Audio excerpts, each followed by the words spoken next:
Bienvenidos a Gigantes Estructurales. El día de hoy vamos a hablar acerca de un tema muy importante dentro de la ingeniería estructural, que es la mecánica de materiales. En este video se le dará una breve introducción sobre el tema, ya que es importante que antes de adentrarnos en su estudio sepamos de qué trata. Tocaremos temas puntuales como qué es la mecánica de materiales, cuál es su importancia y objetivo, el alcance de la misma y las consideraciones e hipótesis para que podamos desarrollar correctamente este curso.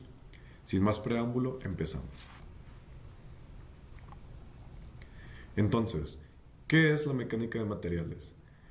Antes que nada, para definir la mecánica de materiales, vamos a separarlo en dos palabras, bueno, en dos frases, mejor dicho, la mecánica y la ciencia de materiales. Por una parte, la mecánica estudia las relaciones entre las fuerzas y el movimiento de puntos en el espacio, incluido el espacio material.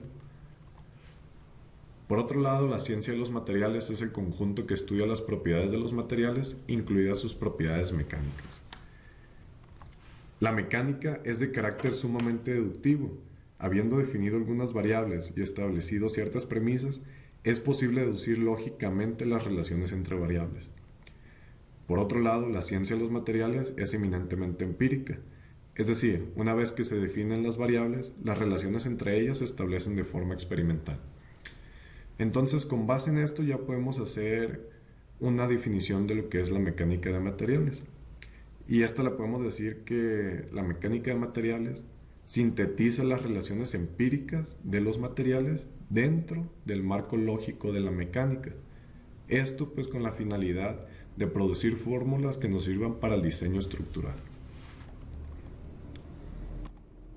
Su importancia y objetivo. El objetivo principal de la mecánica de materiales es determinar los esfuerzos, las deformaciones unitarias y los desplazamientos en estructuras y sus componentes debidas a las cargas que actúan sobre ellas.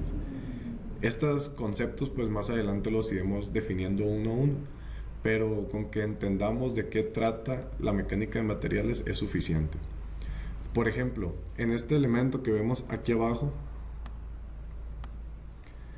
pues este elemento estructural que se llama losa o techo, por así decirlo, pues tiene un cierto peso. Entonces, ¿este peso es mucho o es poco? Pues es relativo. Para el elemento viga o trave que lo soporta podemos decir que es mucho, ya que este no lo resiste. Pero este mismo techo, si fuera otro tipo de viga, una viga más robusta o más grande, pues probablemente la resistiría. Entonces, vemos que la mecánica de materiales también es hasta un cierto punto relativo. También es de gran importancia, ya que comprender el comportamiento mecánico es esencial para el diseño seguro de todos los tipos de estructuras, ya sean aeroplanos, antenas, edificios, puentes, máquinas, barcos, etc. Por ejemplo, aquí tenemos el caso de la nave Schenectady en Oregon. Este era un barco militar al cual se le hicieron pruebas en alta mar. Dichas pruebas fueron pasadas sin problemas. Lo curioso fue que cuando llegó otra vez al muelle, este se partió por la mitad. Muchos decían que la falla había ocurrido por la soldadura o cosas de ese estilo. Pero pues en realidad ninguno llegaba como que a la raíz del problema. Aquí fue donde llegó la científica Tipper, que fue una gran científica de mediados del siglo XIX, el cual se dedicaba específicamente en la metalurgia. Dicha científica realizó experimentos y llegó a la conclusión de que el diseño de la estructura sí era el adecuado. El problema era un poco el material, es decir, este que era acero a una temperatura se comportaba de una manera dúctil. Por ahora dúctil lo entendemos que se comportaba como si fuera una plastilina. El problema es que en Oregon hace mucho frío y cuando bajaba la temperatura el acero tenía un comportamiento frágil. Es decir, que en igual de fallar como si fuera una plastilina, fallaba como si fuera un vidrio, el cual causaba esta falla bruta. Entonces su importancia aquí también radica porque aunque entendamos la mecánica, también es importante entender el material, ya que el material es el que nos va a dar la pauta para ver qué podemos hacer y qué no. Ahora vamos a hablar del alcance de la mecánica de materiales a partir de sus limitantes. Es decir, aquí nosotros tenemos las ecuaciones de equilibrio en el plano, sumatoria de fuerzas en Y, en X y sumatoria de momentos respecto a un punto arbitrario igual a 0. Con estas ecuaciones únicamente se pueden resolver estructuras isostáticas, es decir, cuyas incógnitas sean igual a 3. En la vida real nosotros tenemos estructuras isostáticas, claro está. El problema es que son muy limitadas y por lo regular se tratan de empotramientos. Es decir, aquí tenemos un árbol y un semáforo, que sería como los ejemplos más sencillos de asimilar. Por ejemplo, ¿cómo sabemos que este árbol es un empotramiento? Pues el empotramiento está aquí en la base y está empotrado por sus raíces. Es decir, nosotros tenemos restricción vertical porque si no, este árbol se hundiría o se movería hacia arriba libremente. También tenemos una restricción lateral porque si no, este árbol pareciera como si caminara. También, ¿cómo sabemos que tiene una restricción al giro? Supongamos que aquí existe una fuerza del viento, ¿no? Entonces esta fuerza del viento va a hacer o va a tratar de tumbar este árbol de esta manera, como si fuera un giro. Evidentemente, esto lo va a resistir. Y como lo resiste, aquí va a existir un desplazamiento. Entonces, el problema de este tipo de estructuras es que no tienen redundantes estructurales. ¿Qué quiere decir esto? Que en el momento de que falle una, toda la estructura se vuelve inestable. Es decir, que su falla está inminente, o sea, su falla es inminente, por así decirlo.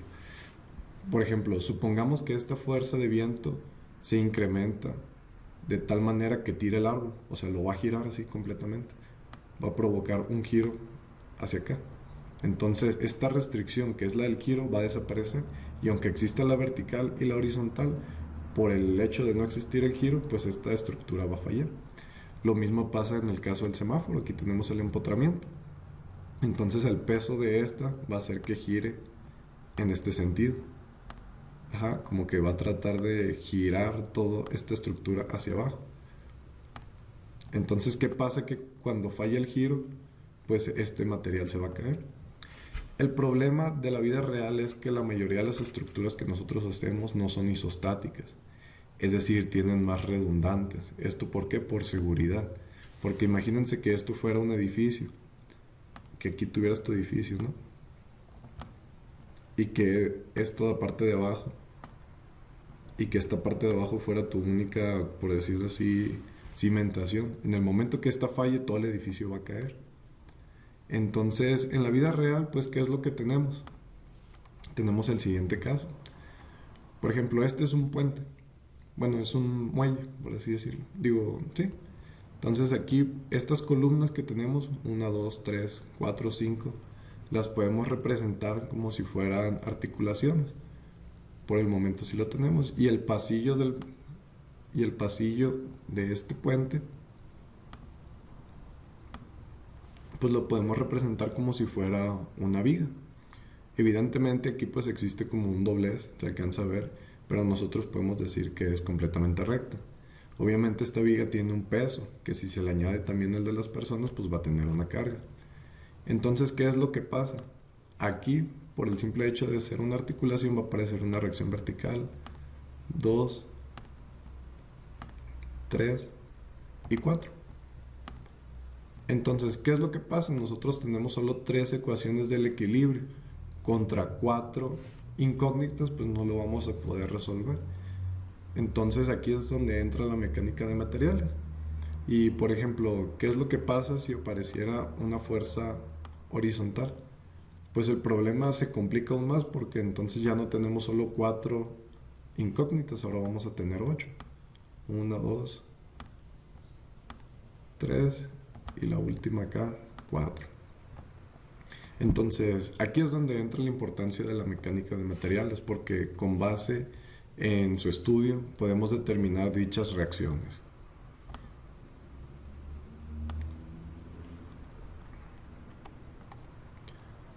Entonces, para poder hacer esto tenemos que tener ciertas consideraciones e hipótesis. ¿Por qué es importante esto? Nosotros tenemos que tener definido un marco lógico para que estos resultados se puedan replicar en cualquier parte del mundo. Entonces, nosotros vamos a considerar que los elementos que estudiamos son homogéneos, continuos, isótropos, lineales y elásticos. Existe la definición de química, que es que la homogeneidad de una mezcla, pues sus elementos no sean distinguibles a simple vista. Nosotros vamos a tomar otra definición, que es que de un todo, como puede ser esta escalera, las muestras aleatorias que se tomen tengan las mismas características. Es decir, que si yo tomo esta muestra y esta muestra de acá, pues como podemos observar, las dos tienen puntos amarillos y puntos rojos. Aunque son distinguibles sus elementos entre sí, como tienen las mismas características, nosotros vamos a decir que esto es homogéneo. También tiene que ser continuo. Como aquí podemos observar, es una cinta de Mobius, el cual pues nunca se interrumpe. Y entonces eso es la continuidad. Algo que no tiene interrupciones, que no tiene vacíos o cualquier otro tipo de cavidades. ¿Esto por qué va a ser importante? Porque si llegara a haber cavidades en los elementos, la distribución de fuerzas y esfuerzos no va a ser igual. Entonces nosotros tenemos que hacer esa consideración para que todo sea de una manera lineal. Y este también tiene que ser isótropo, es decir, que la distribución sea la misma en todas las direcciones. Como podemos observar en este cubo, tenemos cuadros del mismo tamaño, tanto en las caras laterales como en la superior. Caso contrario, en un material anisótropo, que por ejemplo podemos observar que tenemos rectángulos en las laterales y cuadrados en la superior. Esto es importante porque esto va a determinar igual la distribución de los esfuerzos. Y finalmente tenemos que el material tiene que ser elástico. Nosotros podemos definir la elasticidad como la capacidad que tiene un elemento o material para recuperar su forma original después de una deformación. Esto es importante porque nosotros nos vamos a basar dentro del rango elástico, que más adelante explicaremos también, para poder determinar todas las fuerzas y momentos permisibles. Finalmente, una consideración que queremos hacer aquí, que va a ser parte de todos los videos, es que las imágenes referenciadas por lo general van a ser sacadas de internet, y aquellas que no están referenciadas son porque tienen derechos libres de autor o también que fueron creadas por mi autoría. También quiero hacer la aclaración de que el contenido de estos cursos se va a basar en 3 libros principalmente, que es el Timoshenko, el Popov y el Majudkar, que es un libro indio. Del mismo modo, quiero agradecer al maestro en ingeniería Héctor Javier Guzmán Holguín, quien me permitió usar sus apuntes, ejemplos de clase y problemas de la materia, y quien inculcó en mí una curiosidad por el arte de las estructuras. En verdad, muchas gracias, maestro. Finalmente quiero cerrar con la siguiente frase, que dice: los ingenieros no son sobrehumanos, cometen errores en sus suposiciones, en sus cálculos, en sus conclusiones. Que cometan errores es perdonable, que los detecten es imperativo. Por lo tanto, la esencia de la ingeniería moderna es no solo ser capaz de comprobar el propio trabajo, sino también hacer que se compruebe el propio trabajo y ser capaz de comprobar el trabajo de los demás. Henry Petrovsky. Yo me quiero quedar con esta parte que dice: los ingenieros no son sobrehumanos y cometen errores. Cometer errores y equivocaciones es parte de nuestro proceso de aprendizaje, está bien. Nadie nace sabiendo. Cometer errores aquí mientras estudiamos, pues en el peor de los casos pasa que reprobemos. Pero cometer errores allá afuera en el trabajo, en el mejor de los casos perdemos dinero y en el peor de los escenarios perdemos vidas humanas. Es por eso que es importante aprender correctamente todos estos conceptos que aquí vamos a explicar. Sin más por el momento, quiero agradecerles su tiempo y espero verlos en un próximo video. Hasta la próxima.